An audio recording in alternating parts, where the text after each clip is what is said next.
In other news, the U.S. president is deploying 2,000 more National Guard troops to Los Angeles. 700 Marines are also being dispatched to quell protests which have erupted over the immigration policies of Donald Trump.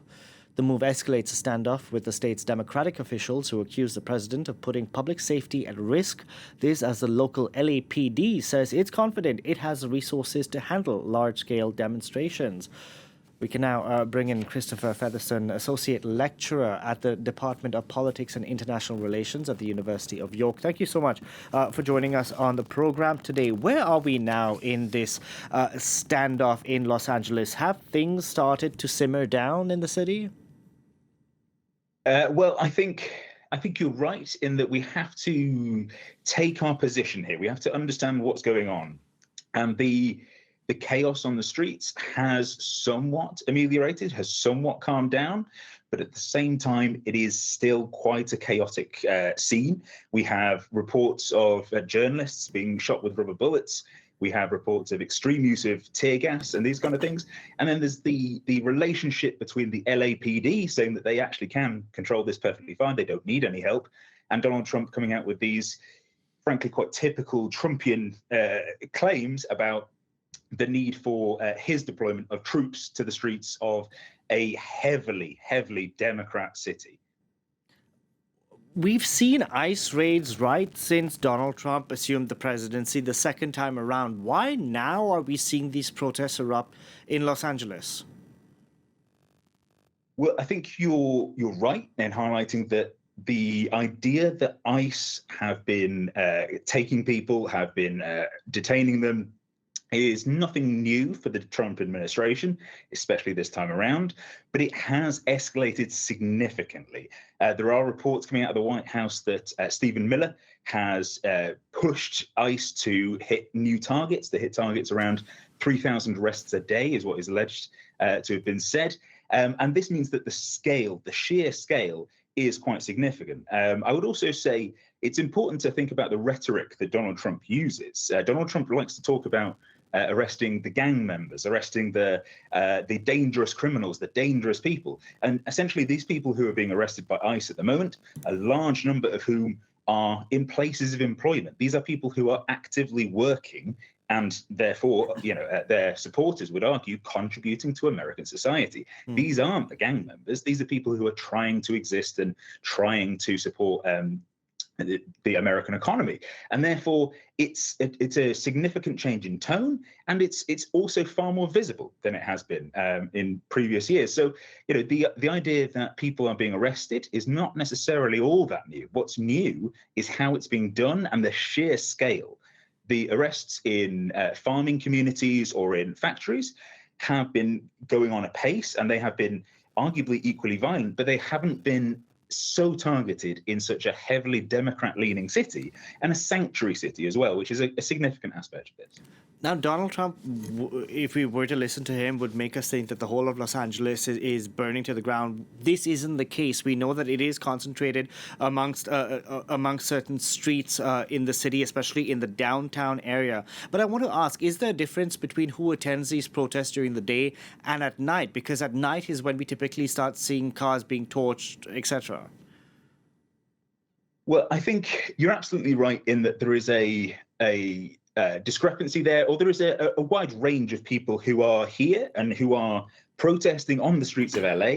And that means that you have a whole range of people participating, right? You have people who are from unions who are coming out and saying that their fellow union member has been arrested, and therefore they are protesting with placards in, an extremely peaceful way. They are shouting, fine, they're walking around. It isn't particularly violent, and that's during the day.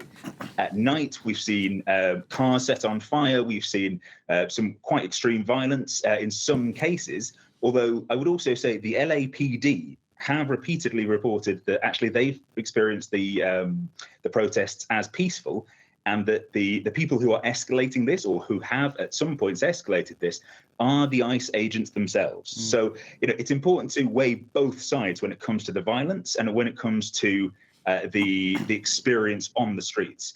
I think it is purposeful for Donald Trump to portray this as chaos on the streets of a Democrat city, right? It's a purposeful thing to say that actually he needs to step in. He needs to put his weight in there and deploy federal troops to the streets of a Democrat city to ensure security. His base, his supporters, are the kinds of people who would actually be quite anti the policies enacted in California. So it's not necessarily that surprising that he's chosen this as a place to make this fight first.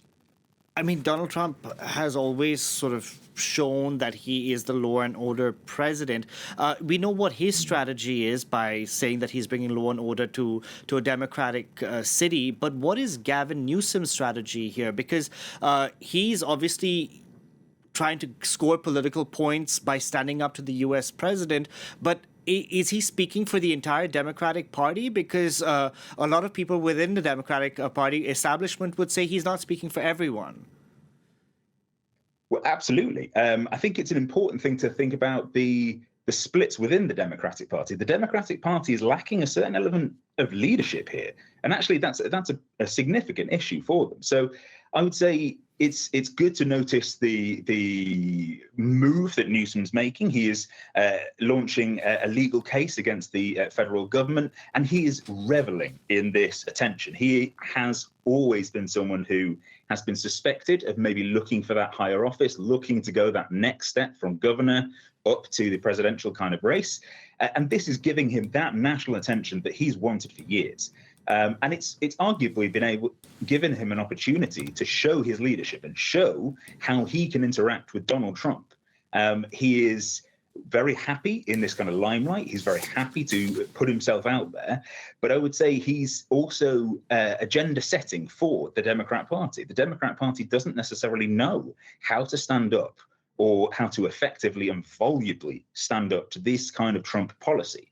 Rather than just saying that this is wrong, morally or ethically or whatever, there needs to be something coming later as a real opposition party. And Gavin Newsom is really setting the tone there. So it is going to push the Democratic Party to think, what else are we going to do? What is someone else who wants to stand up and be counted as a potential candidate next time around? How are they going to put themselves onto this national stage? So Gavin Newsom is coming out swinging. Donald Trump is a complex figure, isn't he? Because every day he goes from one thing to the next. And just a couple of days ago, we were talking about the bromance that ended between Elon Musk and Donald Trump, this over the big, beautiful bill, which Elon Musk was not in favor of. Then a couple of days later, we see that Donald Trump has deployed National Guard troops to Los Angeles. Is this part of the president's strategy to shift focus and the media jumps around to whatever he says? I completely agree. Absolutely. I think this is a purposeful strategy of chaos. It makes the life of any journalist so much more complex. How do you characterize, how do you keep everybody on track when we're looking at Donald Trump and all of his policies? He's a chaotic president, I would argue, because he wants to be seen as proactive, but also to keep the media off their feet, to really not know how do you portray what he's doing. So he is intentionally chaotic in how he's communicating and his claims on Truth Social, his bizarre fight with Elon Musk, his statements about arresting Gavin Newsom. These are all chaotic and intentional, but also his policy goes that one step further. And we have a huge bill on economic reform, a tax bill, all these huge policies that are highly controversial and really quite difficult to discuss in any real sense, given the sheer scale of that big, beautiful bill. But also he has this extreme immigration policy, which is leading to violence on the streets of one of the richest cities in the US. So it's a purposeful use of chaos to reduce opposition. The media, as you said, will jump around and follow every little move. But in doing so, it means that we cannot really get to grips with who Donald Trump is and what he's trying to do with the power that he's got, and also to people who he sees as a threat to America. Christopher Featherstone, thank you so much for joining us on the program today.